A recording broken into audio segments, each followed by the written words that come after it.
1945 sampai 1950. Posisi Jepang yang mulai terdesak dalam Perang Pasifik mengakibatkan beberapa daerah jajahannya jatuh ke tangan sekutu. Agar memperoleh dukungan dari rakyat Indonesia, Jepang berjanji akan memberikan kemerdekaan kepada bangsa Indonesia. Untuk merealisir janjinya, Jepang membentuk Badan Persiapan Kemerdekaan Indonesia (BPUPKI) dan Panitia Persiapan Kemerdekaan Indonesia (PPKI). BPUPKI dibentuk pada tanggal 1 Maret 1945, sedangkan PPKI 7 Agustus 1945. Tugas BPUPKI adalah menyusun dasar negara dan undang-undang dasar, sedangkan PPKI bertugas mempersiapkan segala sesuatu terkait penyerahan kekuasaan dari Jepang kepada bangsa Indonesia. Namun sebelum Jepang menyerahkan kekuasaan kepada bangsa Indonesia pada tanggal 14 Agustus 1945, Jepang telah menyerah kepada sekutu, sehingga para pemuda mendesak kepada Soekarno dan Hatta untuk segera memproklamasikan kemerdekaan Indonesia. Akhirnya pada tanggal 17 Agustus 1945 diproklamasikan kemerdekaan Indonesia. Masa demokrasi parlementer 1950 sampai 1959. Masa demokrasi parlementer adalah masa di mana pemerintah Indonesia menggunakan UUD 1950 sebagai undang-undang negara.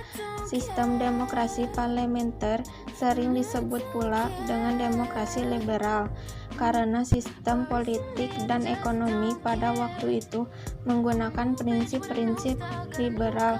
Kabinet disusun menurut perimbangan kekuatan partai di parlemen.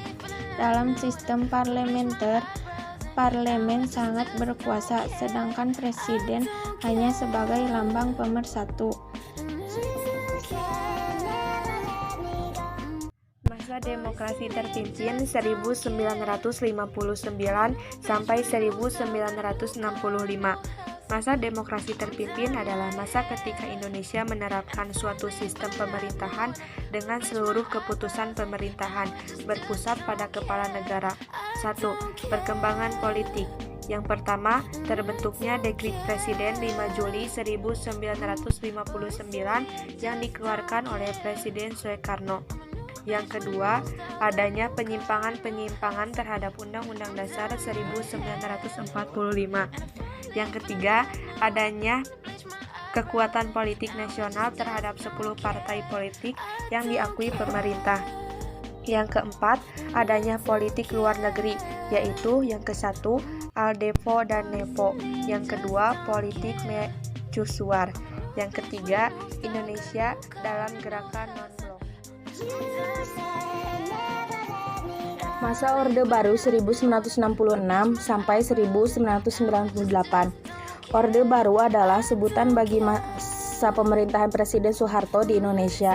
Lahirnya Orde Baru diawali dengan dikeluarkannya Surat Pemerintah 11 Maret 1966. Masa Orde Baru berlangsung dari tahun 1966 sampai tahun 1998. Dalam jangka waktu tersebut, perkembangan nasional begitu pesat.